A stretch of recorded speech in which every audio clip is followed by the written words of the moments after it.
Bescanó es va tornar a convertir en la capital catalana dels fuets, les llonganisses i els pernils. Un any més, i ja en van 17, els carrers del nucli antic de la població es van tornar a omplir de parades i visitants per la Fira de l'Embotit. En total hi havia més de 102 mostradors amb una gran varietat de productes, des del llom al xoriç, passant esclar per tot tipus de botifarres i fuets.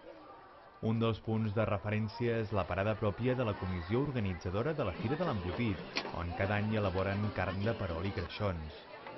Des de l'organització estan molt contents perquè aquest any, a més, la gran majoria de la gent que va visitar la fira s'hi va quedar també a dinar. El plat estrella, com no, una botifarra o bé dins un entrepà o en forma de plat combinat. Es calcula que per la fira hi van passar al llarg del matí unes 13.000 persones. Per amenitzar la trobada no hi van faltar tampoc els espectacles infantils que van fer ballar més d'un i una. La Fira de l'Embotit de Bescanó està plenament consolidada en el calendari i ja s'està pensant en la propera edició.